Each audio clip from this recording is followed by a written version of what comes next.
amigos, bienvenidos a Líder de hoy. Qué bueno tenerles de nuevo. Hoy tenemos una súper entrevista con un buen amigo que, bueno, conozco desde su infancia y estamos conectando de nuevo, Pablo Lewis.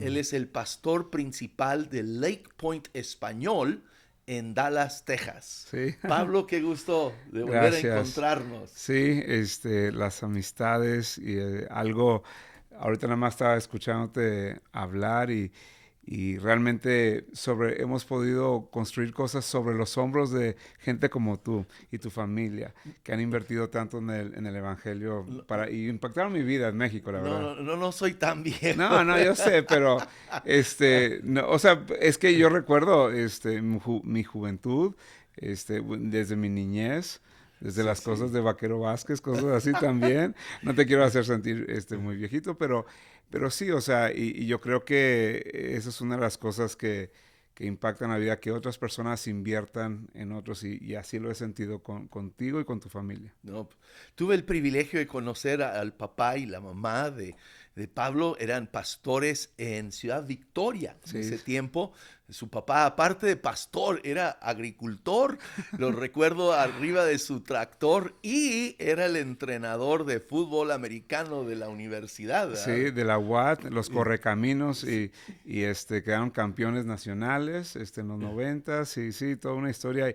Y eso de trabajar en el campo, pues así crecí. sí, Mi sí. papá me ponía a trabajar y yo me aproveché, yo cortaba las hortalizas, los repollos, el brócoli y todo, y me iba el domingo en la mañana y lo vendía afuera de la iglesia. Y mientras que mi papá predicaba, yo me ponía ahí mi tiendita, y cuando salían la gente les vendía verduras. Ah, qué bien, Me qué aprovechaba de bien. la iglesia un poquito. No sé que si suena eso muy ético, pero bueno, lo hice. Pablo, Dios te lleva a ti, a tu esposa, a tus hijos, de Ciudad Victoria a Dallas, Sí, en medio de una crisis, ¿no? sí, Ah, una inseguridad en México en ese tiempo. Llegas a Dallas y te dan un grupo de 47 personas, sí, sí. pero con el favor de Dios y obviamente mucho trabajo. Hoy en día son ya casi 4,000 personas cada domingo. Ah, Háblanos, ¿cómo lo creces? ¿Qué principios de liderazgo aplicaste para traer ese crecimiento? Sí, bueno, una de las cosas yo creo que han marcado mi vida es de que antes de cualquier paso, antes de cualquier estrategia, es ganar la batalla en lo espiritual. Ujú. Cuando yo llegué a los Estados Unidos era una crisis de fe porque yo soy más mexicano que el nopal, aunque me Sí. veas, soy güerito, ¿verdad? Pero Te sí, sí, entiendo. nací y crecí en México, ¿no? Entonces para nosotros no queríamos salirnos de México, pero por ciertas cosas de inseguridad tuvimos que salir. Y llegamos a los Estados Unidos y nos topamos con un mundo desconocido porque eran muchas naciones, Ya, muchos hispanos, y yo nada más me podía relacionar con los mexicanos. ya. Pero ahí en el área de Dallas, bueno, ahorita en Life Point Español representamos 22 diferentes países. Wow. Entonces en México me sentía como pez en el agua, y de repente estoy aquí en Estados Unidos y no sé nada. Y luego estoy tratando de hacer iglesia como lo hacía en México, que era muy diferente, y luego también en una cultura americana que era muy diferente que nosotros, los hispanos, ¿no? Entonces había muchos momentos de frustración, muchos momentos inciertos, muchos momentos que me quería rendir, pero realmente en lugar de pelear, porque la verdad es que me topé con mucho racismo aquí Sí, en los Estados Unidos contra el hispano, sí, y más se juzga si hay una persona que no tiene un estatus legal y cosas así, ¿no? exacto. Entonces, honestamente, mi carne quería pelearme con ellos, ¿no? O sea, Sí, quería discutir. Pero en lo espiritual aprendí que la batalla se gana en lo espiritual primero, antes de las estrategias. Entonces, pues iba yo y corría hacia el Señor y Dios, y me desahogaba ahí. Y eso me ayudó a que no lo hiciera con mis fuerzas. ok. Si yo hubiera explotado, si yo hubiera insultado como a mí me insultaban, hubiera perdido la batalla, hubiera dado un mal testimonio. Y la cosa es de que la palabra de Dios dice que Dios mueve a los gobernantes, a las autoridades, como mueve canales de agua. Sí. Y la verdad es de que todas esas personas que se resistían a tener un ministerio hispano o en español en la iglesia de Lake Point, Dios, yo no tuve que mover un dedo, Dios los iba removiendo y los fue quitando. Yeah. Eso es una, ¿verdad? La otra es, para nosotros la base es replicarnos, replicar nuestro liderazgo. Como tú dices, había 47 personas y yo venía de una iglesia que teníamos un staff, teníamos muchos voluntarios, entonces empezar de cero. Entonces, me recordó la importancia de delegar. La importancia de cada cosa que yo estoy haciendo, yo puedo invitar a una persona que esté al lado mío que esté aprendiendo, ¿verdad? Y yo lo digo muy, muy sencillo, 3 simples pasos. Es que le digo, lo invito a la persona, oye, veme cómo hago esto.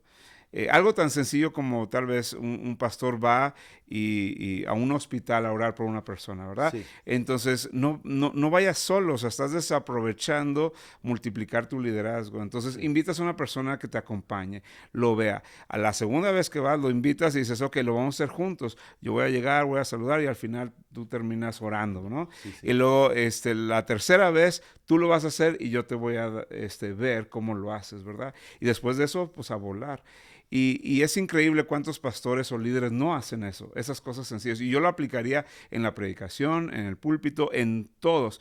Y luego, no nada más es el pastor, sino que cada departamento, cada gerente debería de estar haciendo lo mismo. Exacto. Tener esos como clones, esos minimis, ¿no? Que lo podríamos decir. Sí, sí. Y luego, en el ámbito de negocios es igual. O sea, muchas veces hay como un embotellamiento todo hacia el líder porque no ha delegado, no le ha enseñado el conocimiento que tiene, no se lo ha dado a otras personas para que tomen decisiones. Yeah. Y no es solo dar una tarea, ¿no? Sí, no. Sino al delegar, darle autoridad.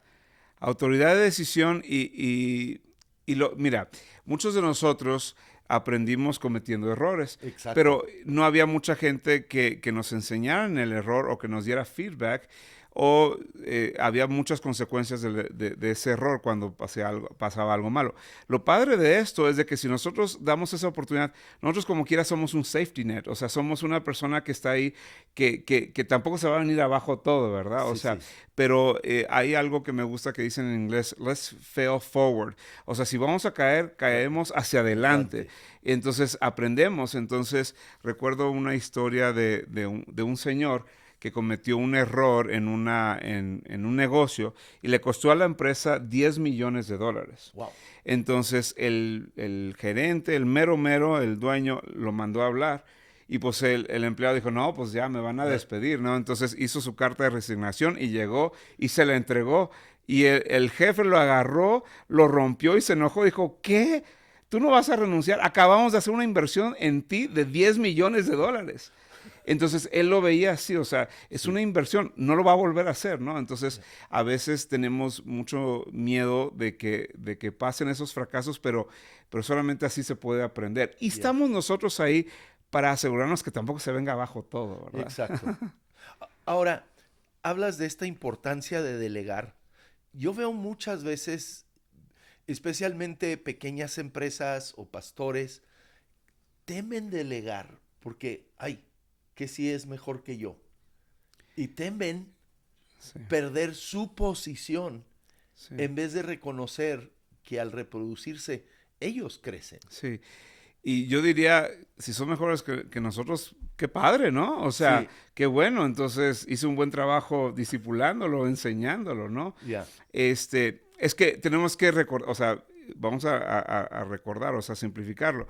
O sea, la iglesia, ¿de qué se trata? No se trata de nuestro ego. Se trata de avanzar el reino, ¿no? Sí. Entonces, si una persona predica mejor que yo o una persona hace mejor una cosa, pues mejor que lo haga, ¿no? Y en una empresa, si en una empresa, pues vas a decir, pues queremos ganar más dinero, ¿no? Podría ser. Entonces, pues si hay una persona que puede vender mejor que yo, pues vamos a hacerlo, ¿no? Y la cosa es que realmente yo diría que incluso en delegar, yo no me espero, todos nosotros es un proceso, no es que no soy perfecto en esto, Pero yo no estoy esperando que una persona sea mejor que yo para delegarlo. Yo estoy pensando, si una persona ya es un 80% igual que yo en hacerlo bien, eh, se lo delego porque con mi ayuda y mi coaching, o mi guianza, me va a superar. Exacto. Pero entonces a veces el engaño es de que vamos a esperar a que lleguen que sean igual que yo o mejor.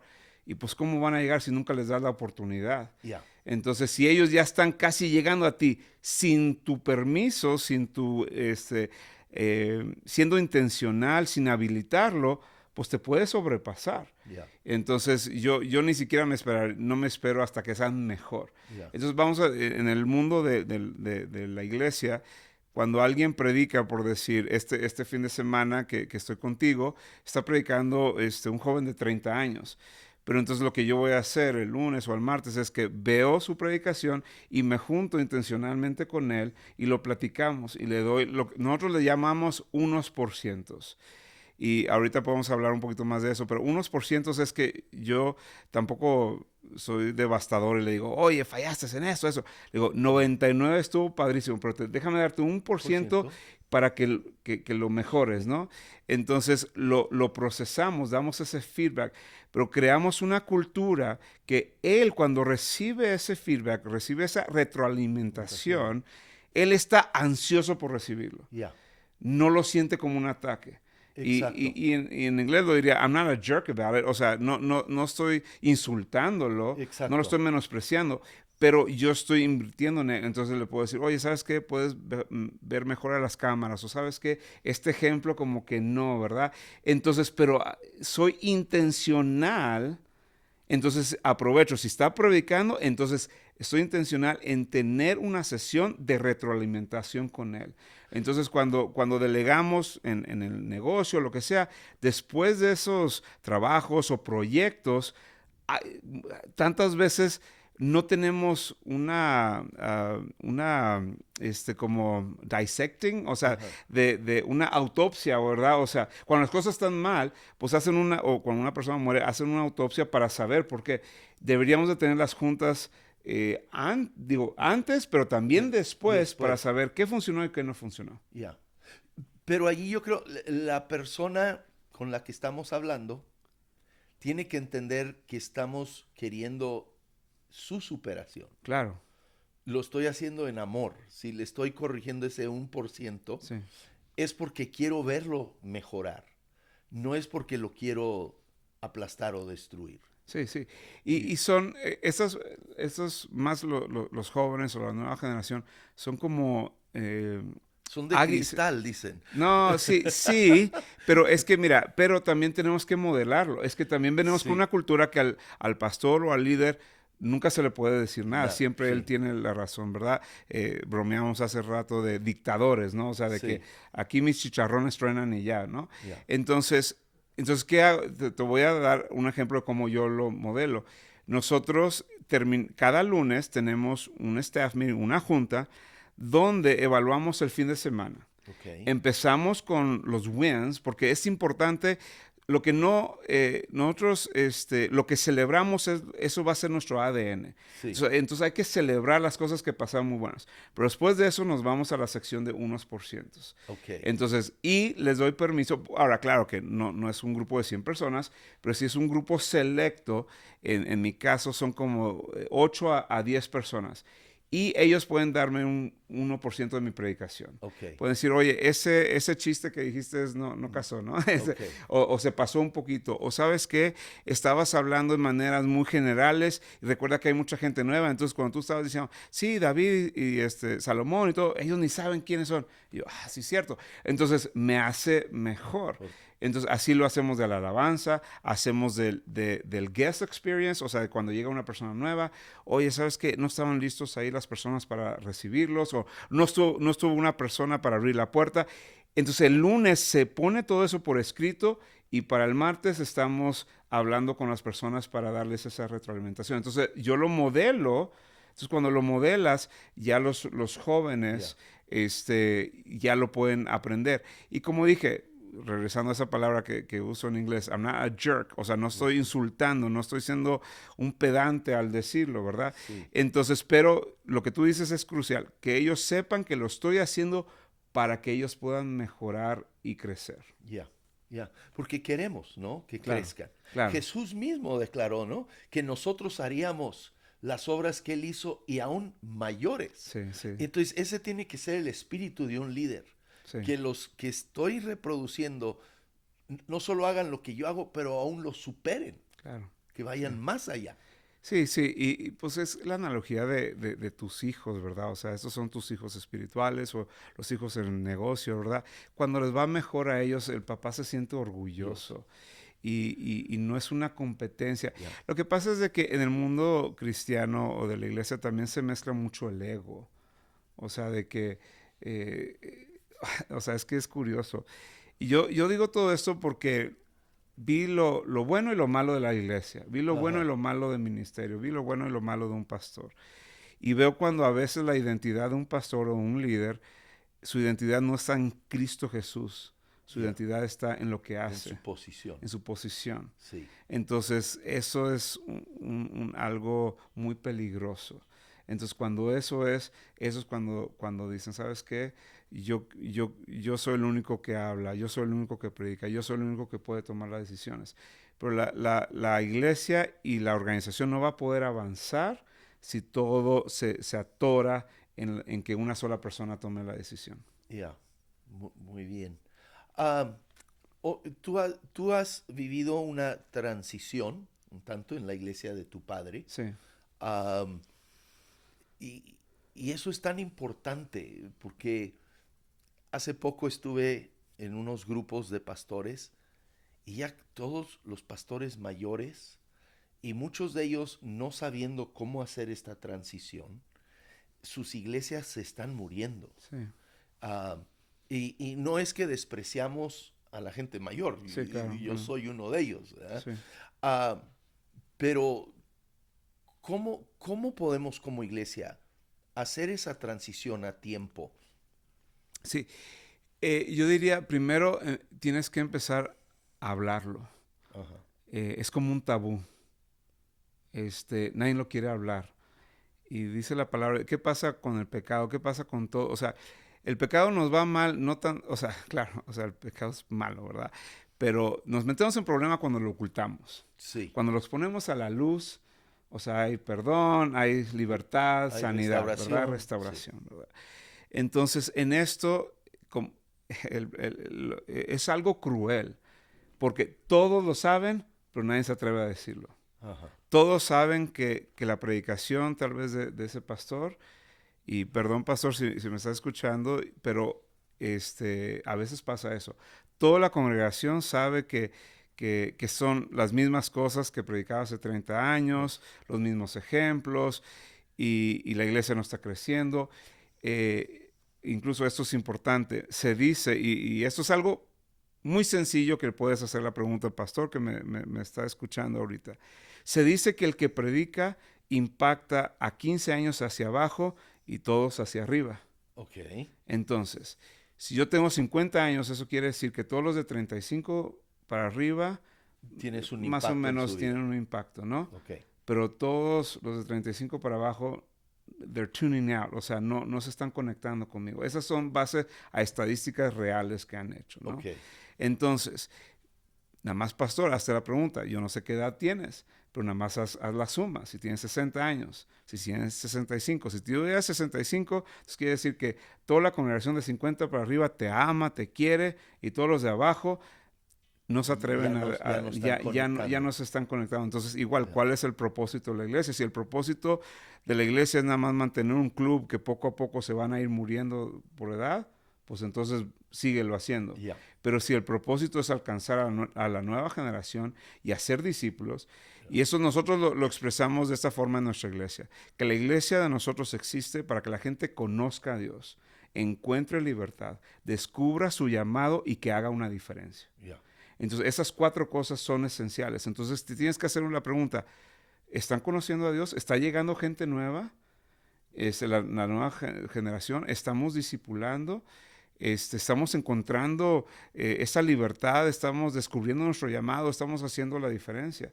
Entonces, si no, hay un problema. Entonces, regresando a esa cultura del feedback, esa cultura de que se tiene que hablar y exponer, es que se dan cuenta el pastor de eso, pasa igual con la alabanza, muchas cosas que a veces queremos implementar las cosas que funcionaron hace 30, 40 años. No sabes cuánta gente cada fin de semana se me acerca, pastor, deberíamos de hacer esto, deberíamos hacer lo otro. Y era algo porque les encantaba a ellos que hacían en su iglesia, 40 iglesias, sí, sí. hace 40 años. Entonces, eso es como dije, lo cruel. Todos lo saben, hasta el staff. Hasta el líder de alabanza lo saben, pero nadie se atreve a decirle la verdad.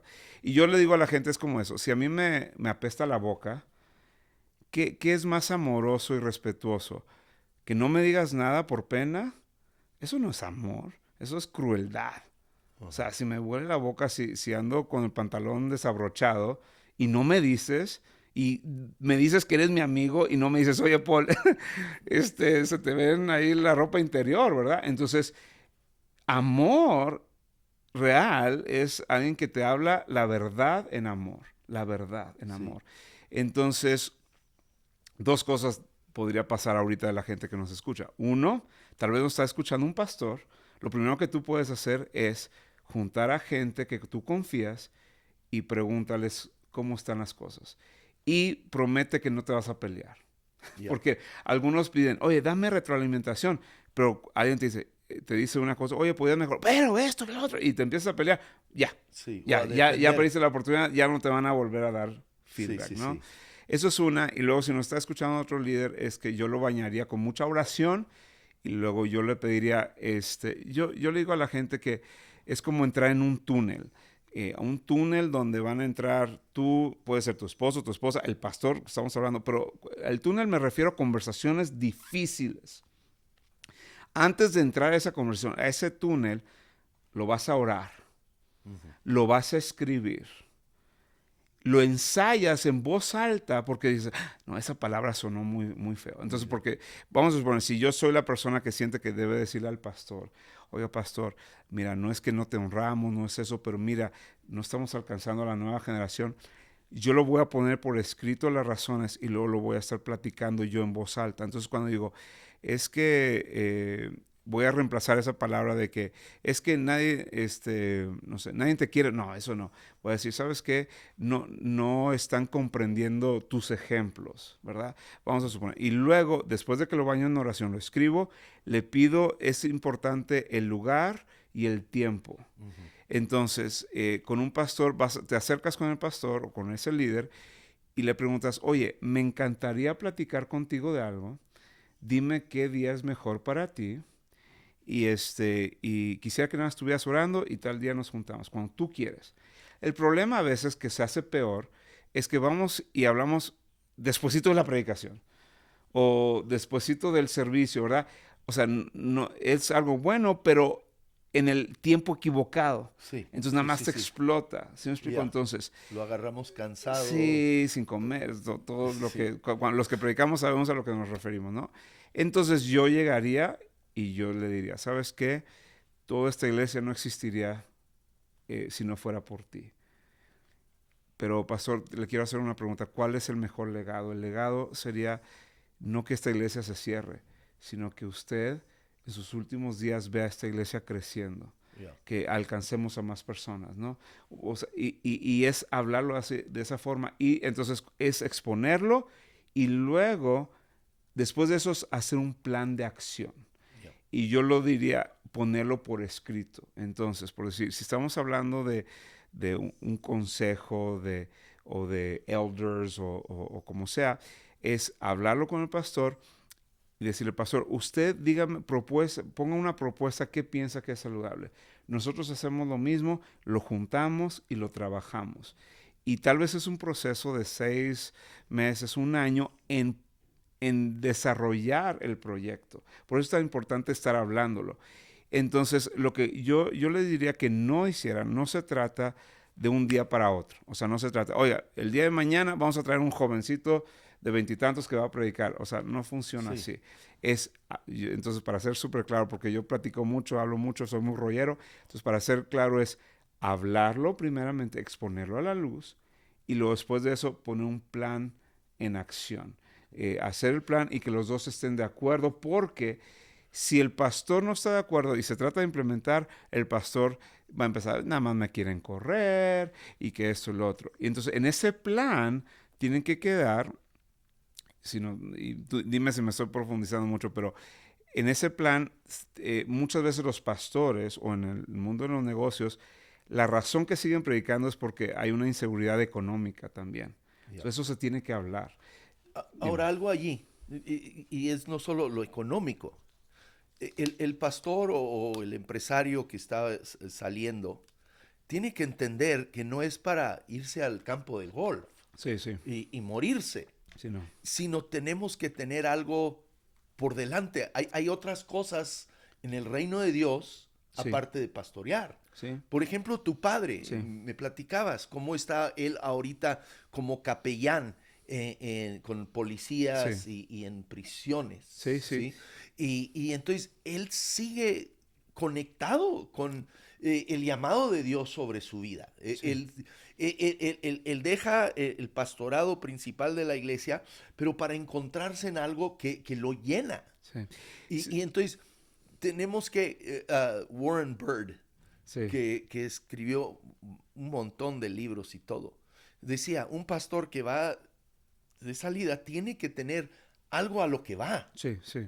Sí. Entonces, no es que, ya no me quieren por viejito Sí, no. y me avientan al asilo de ancianos para podrirme, Sí, no. sino que yo encuentro otra faceta, otra área, otro ministerio donde todavía tengo vigor, fuerza, puedo ser de bendición, mis años de experiencia, nomás ya no estoy al frente de una congregación. Sí, entonces en esa transición cuando se pone en escrito, hay un tiempo donde pues, la palabra es transición, ¿verdad? No es de un día para el otro, se va delegando ciertas cosas. Por decir un ejemplo, si estamos hablando de predicar, ¿sabes qué? ¿Cómo ves? El pastor está predicando en lugar de 4 veces por mes, predico 3 veces y que empieza a predicar el otro. Y al siguiente año, 2 y 2. Y luego al siguiente año, 1 el pastor y el nuevo 3, ¿no? Esa transición. Pienso yo que siempre es saludable hablar de lo económico desde el principio. En el caso, te decía, de mi papá, la iglesia se comprometió que el resto de su vida mi papá va a estar bien recibiendo su salario. Eso es una forma de honrarlo. Y luego, en esa transición, de preguntarle al pastor, ¿qué es algo que te apasiona? Ajá. ¿Qué necesidad has visto que nada más porque no has tenido suficiente tiempo o recursos no las has querido dar? Y ahí es donde a veces Dios remueve algo nuevo. Lo hizo con mi papá. Empezó como en el norte de Tamaulipas y de México, se vino esa ola de violencia y estos policías, estos militares estaban combatiendo el narco. Pues mi papá dijo, ¿sabes qué? A mí me encantaría discipular a estos policías.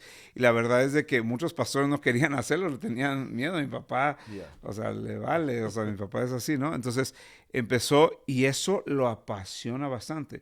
Y luego, también lo que le digo yo a mi papá y a otros pastores es que quédate todavía ahí para que cuando el nuevo pastor haya una duda o algo, qué bueno que tiene ahí el conocimiento tuyo, toda la experiencia que tienes ahí, como tú dices, no te vas a ir nada más a jugar golf y ya te desapareces, sino que tienes una parte, pero son específicos. Ahora, mi consejo también, ya cuando pasa eso, sean específicos en qué cosas sí puede opinar y qué cosas no. Porque seamos muy prácticos. A veces, de repente, oye, ¿por qué hicieron esto? ¿Y por qué hicieron lo otro? Entonces, de una vez... ¿Por qué movieron el piano? Sí, cosas así, ¿no? Entonces, sí, entonces somos muy claros y decimos, hablando se entiende la gente, pero si algo cojeamos los hispanos es que lo decimos a las espaldas de las personas, pero no nos sentamos a hablar las cosas claro.